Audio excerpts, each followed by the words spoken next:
Good morning, everyone. Welcome back to the Priceville Doghouse. This is my view from the top. If you like this video, please consider subscribing to the channel, give the video a like, hit that notification bell so you always know right when I post the next video. We'll dive right in with this week's game recap for Central versus Priceville. Priceville came into this game almost a mirror image of Central. Points per game scored and allowed, yards per game by their leading rushers, all within just a few decimal points of each other if you looked at it. So it's going to be a very tough contest, and the final outcome did mirror that. So Central took the opening kickoff, marched down for a touchdown. Priceville answered. We head to halftime 7-7.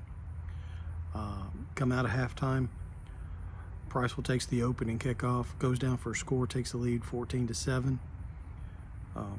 Both teams trade a couple of turnovers, a couple of punts, turnover on downs. We get to the fourth quarter. Priceville continues to drive into the fourth quarter, misses a field goal. Central takes over at their own 20-yard line, goes on a long drive.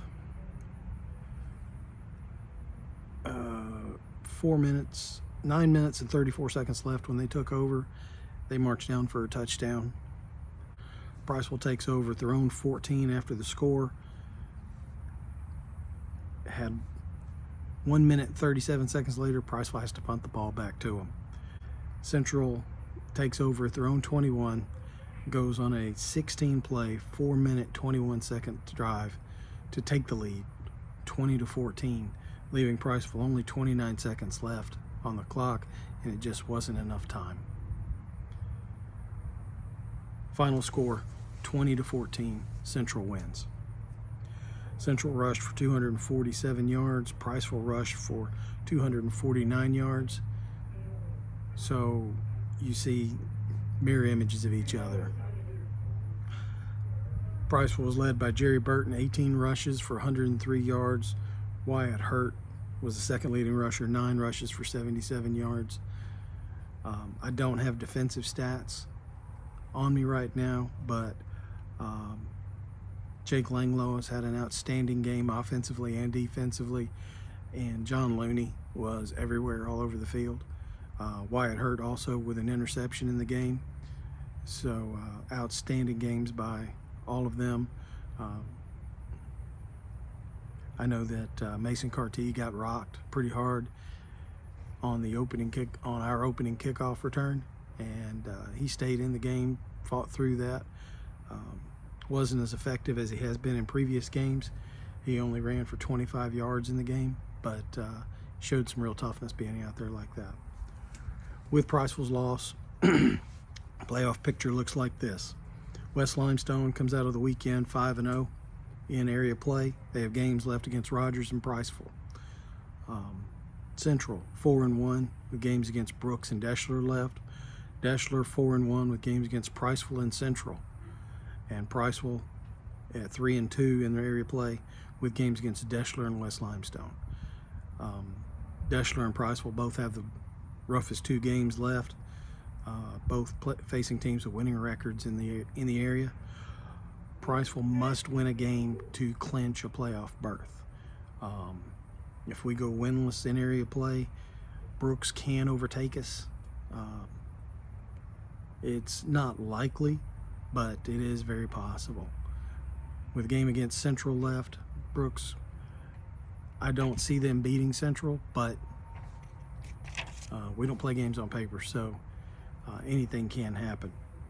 But most likely with one win, Priceville locks up the 4 spot in the area. With 2 wins, the best we could do is 3rd place, most likely, with most likely outcomes.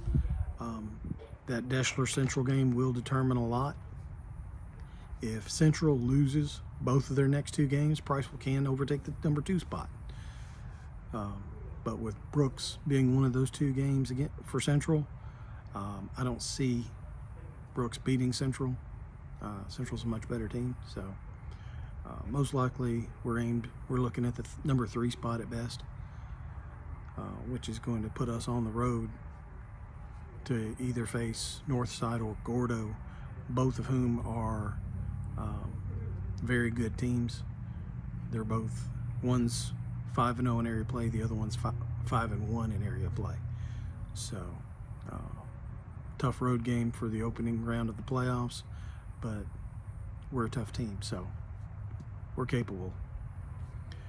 All right, looking ahead to Deshler for next week, they're led by a young superstar in the making there, a kid named Jakari Ballou. He missed several games in the middle of the season with a hip flexor. He's been back for 2 weeks now, but last week he went off against Rogers.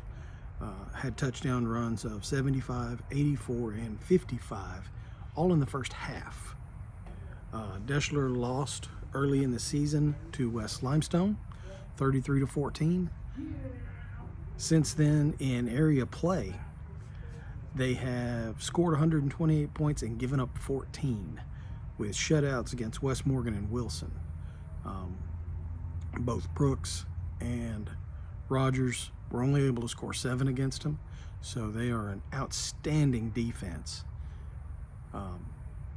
But looking over their record, they have yet to face a power running team quite like what Priceville is. So we should be back close to full strength this week with the return of Tyler Cappy and a couple of other players.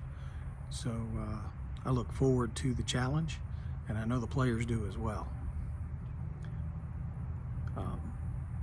We'd like to congratulate the JV team for a 12-8 win on Monday night over Lawrence County. That's their second win of this year over Lawrence County. Great job for the JV guys. Future's looking very bright. Got a lot of very talented young players on this team. So I don't see Priceville making any back steps here in the next several years. If anything, we'll just continue to get better. Also, congratulations to our PCRA football teams. All 3 age groups have made the playoffs. Those playoffs will start Saturday at 10 a.m. out at West Park. Come out and support those kids as they try and win their own respective championships. That's just the first round of the playoffs in the Eastern Division. I will do my best to keep you updated for further games and results as those come in. Also, a special shout out to PCRA 12U team. They are undefeated and unscored on. So every game's been a shutout so far this year on them. Outstanding job, guys. Can't wait for you to get to the middle school and high school levels. Looking forward to that. Don't forget, 1 month basketball tips off. So we're getting there, getting about that time of the season. Look for another video coming up in the near future where I try and look ahead to how basketball's going to shape up for area and what things look like for our upcoming teams. I'll try and talk to the coaches about that and see if I can get some insight as to how they're looking there. That's all I got for this week. Thank you for watching. Don't forget, hit that subscribe button, give this video a like, and we'll see you Friday night. Good night.